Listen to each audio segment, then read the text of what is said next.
G'day folks, we're here today with the awesome Vinny for Custom Chopper. This is part 2. If you haven't seen the original part, or the original part 1 of this the Vinny episode, I'll link in the descriptions below. We're on the side of a road here. We've had to pull up here.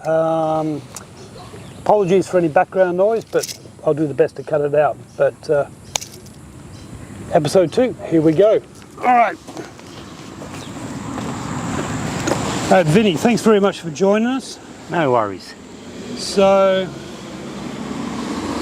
let's just zoom in a little bit. So today we're going to talk a little bit about what it's like in Australia. So we're in Sydney at the moment, Sydney, Australia.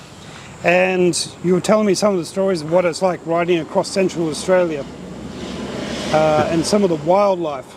So I thought that'd make a cool story for people from overseas who haven't been to Australia and what it's actually like and the challenges.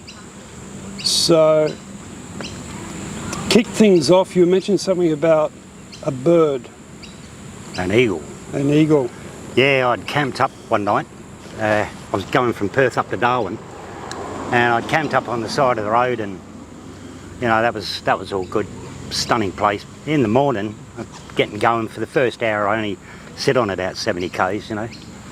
And I've come over the hill, and as the road's going down, I could see there was a cow had been hit through the night, right in the middle of the lane.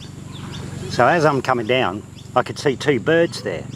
One took off that way, and I thought, that was big. As I've come across the lane to go around the beast, the other bird that was there turned and used the road as a runway. And as I've come past, I'm directly in the middle of the lane now. As this eagle's opened up its wings, the wingtips were over each white line, which is wider than Mack truck. So I know the American people know what a Mack truck is, and you know how wide they are. So if you could get a bird about 2 foot wider than a Mack truck, that's around about the size of it. So we're talking like at least like 20 foot wide.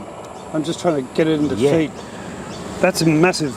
Well, as I've come around the beast, this bird's been taken off, and it's only about shoulder height as I'm on the bike.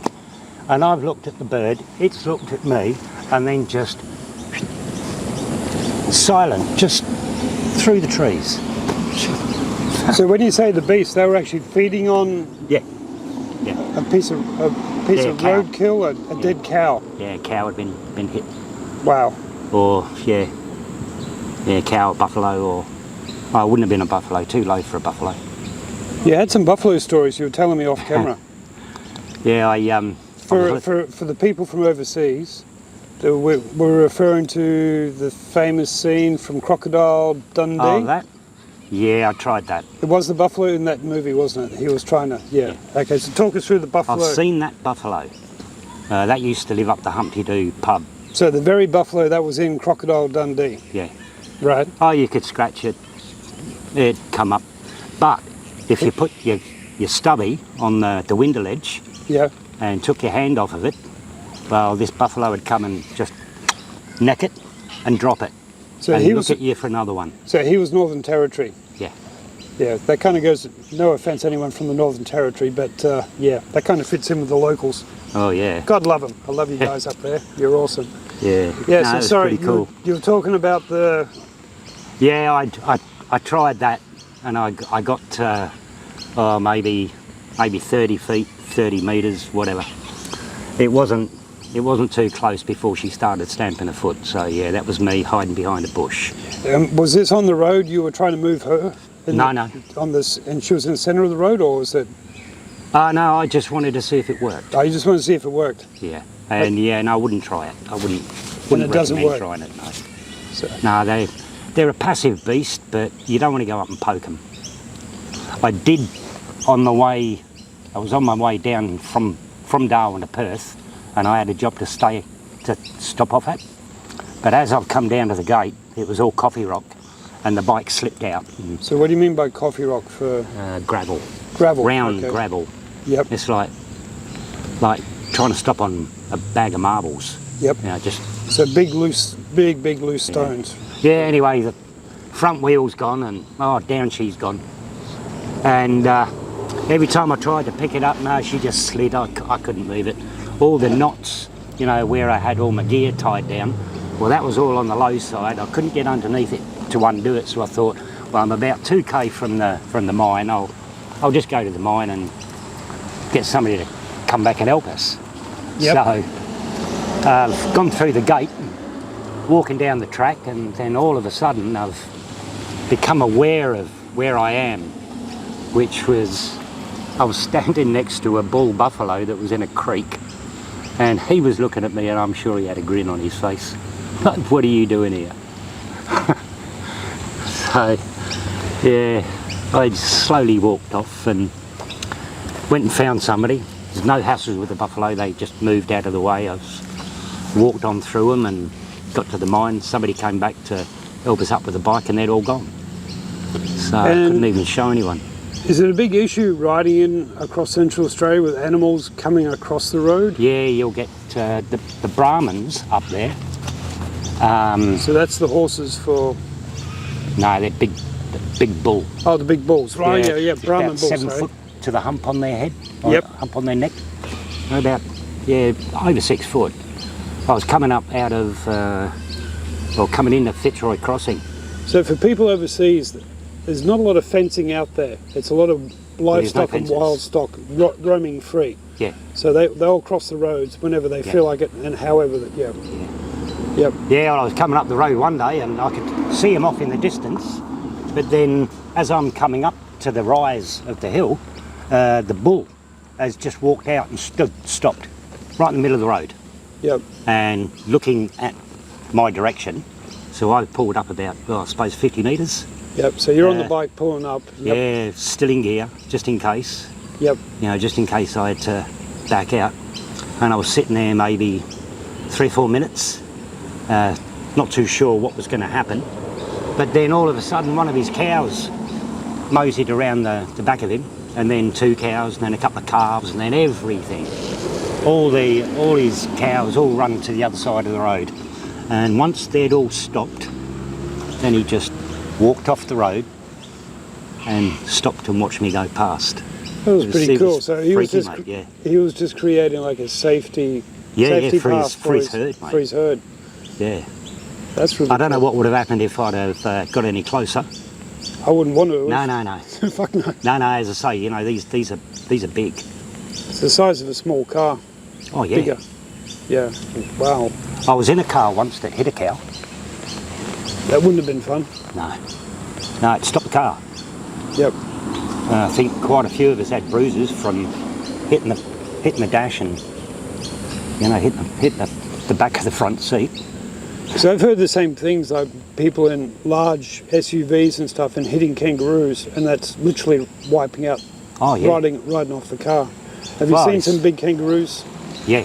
To get it into perspective, what a lot of people overseas see in the zoo compared to... Yeah, they're wallabies. Wallabies or grey kangaroos. And they're about roughly how big compared to where you are now, sitting? 4 foot. Yep. About 4 foot for a grey. That's you, the biggest see one. a big red.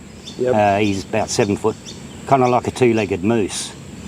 You know, and they're, as you American people know, you know, they're a pretty big critter. Yep. Well, it's like one of them just on 2 legs that jumps. You know, so you hit a moose is basically the same as a kangaroo. It comes into your car. You know, you just take the legs out and up the bonnet it comes, and it kicks desperately trying to get out. And if you're in the way, you get just slaughtered. So I've heard of people getting mauled Yeah. to pieces by a kangaroo Yeah. who's in a I wouldn't say in a bad mood, but they've obviously been cornered or confronted, and it's a defence. Well, they'll drown a dog. Yeah. You know, dogs are chasing kangaroos. It'll go into a creek or into a billabong. If the dog follows it, the dog's dead because it just holds it under. Wow. They're freaky, and they swim quite well. I didn't know that they actually swim. I've never seen that. That's pretty cool. So a couple of dingoes. Seen a brindle dingo. I don't know where he got that one, but he was definitely a dingo and he was definitely brindle. Wow. What's that? Kind of like a tan stripy camouflage, mate. And that was out in Central Australia? Yeah. Wow. Yeah, more than north.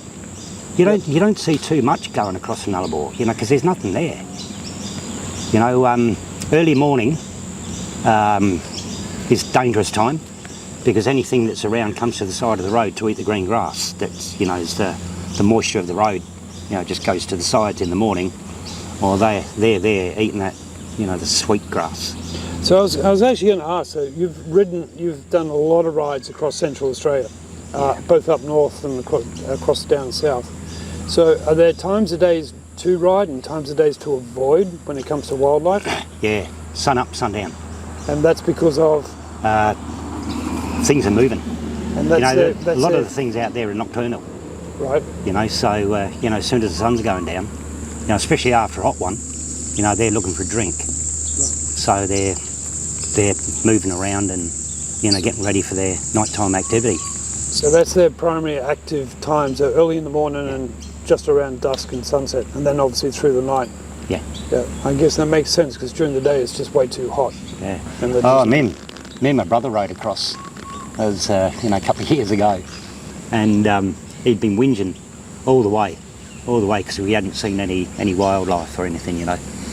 And we pulled up just before the Kangaroo Pass, and which is the other side of the Eucalypt Basin, right?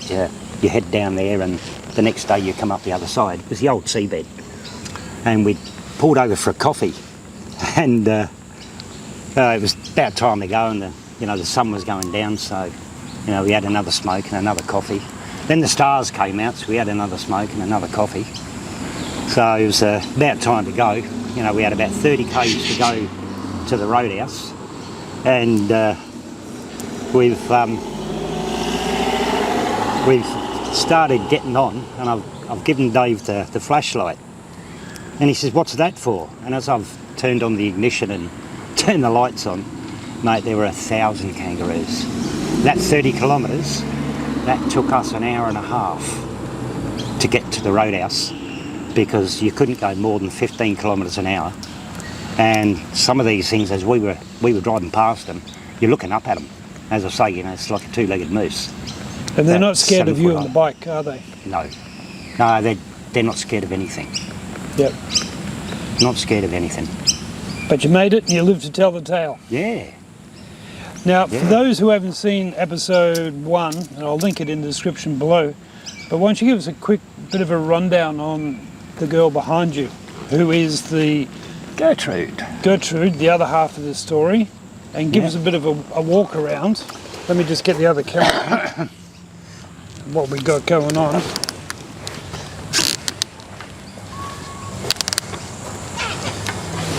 Cool. So take us through from front. First of all, who is she? Gertrude. She's in 2003 Kawasaki Vulcan. Yep. 1500cc V-twin. These go down well. It's just a cheap throttle lock. As soon as you get up to speed, you push it down, and it stays at that speed as long as there. So it's like a manual cruise control. Yeah, it just pushes it up. And how do you release it? Just touch the brake. It comes up. So you squeeze your throttle on. Yep. Now you're doing your 110. Yep. And then something comes in front of you. Oh yeah. And off it comes. It up. That's pretty cool. Oh mate, it saves your wrist. Yep. You know, you're doing that, 8 hours a day, your wrist gets pretty sore. Now you had some on the front, so let's start at the front and work your way back. Got my air horns. Yep. That lets everybody know that I'm around. Cool. What else? Spare change. Can you give us spare change? Show us the spare change first. There's the spare change. Yep. There's $18 in there. Nobody really picks it as money, but if I run out of fuel and haven't got any money, there's half a tank at least to get me home. Can you give us a quick beep on the air horns while I got the camera on it? Ho! Okay. Yep. That'll wake everyone up. Oh yeah, mate. Sweet. Yeah. So especially people trying to get into my lane. Yep. So we come around this side so that you've got a...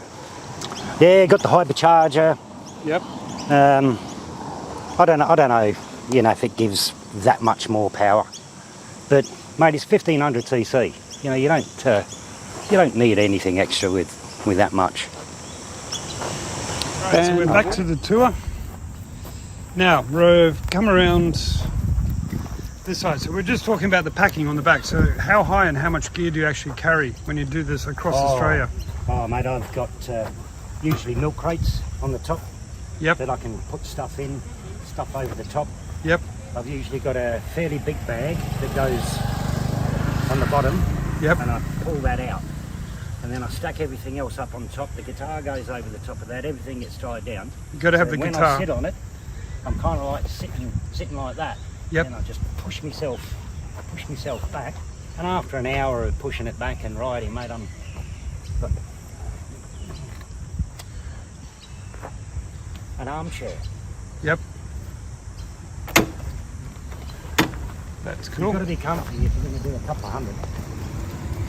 You know, especially if you're going to do a couple of hundred for a couple of days. Yep. So what do you average each day, roughly?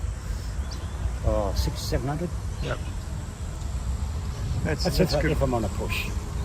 Cool. Well, if I'm on a push, it'll be 7. All right. And also depends on the time of year. How many Ks you got up on it? Let's tick her over and we'll finish off the vid. Give us a sound and start. So how many Ks you got?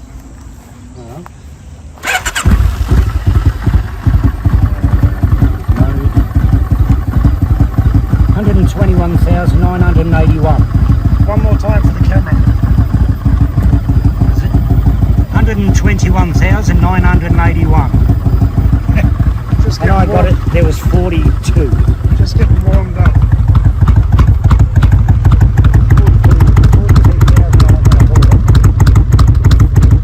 Sounds sweet. Yeah. Oh, that's my muffler bandages. Alright, Vinny, thanks very much. No worries. Thanks for dropping by, Custom Chopper. As I said, check out the links below for additional videos and all the other exciting bits and bobs and all that sort of stuff. Thanks very much, buddy. Cheers. Say goodbye to the internet.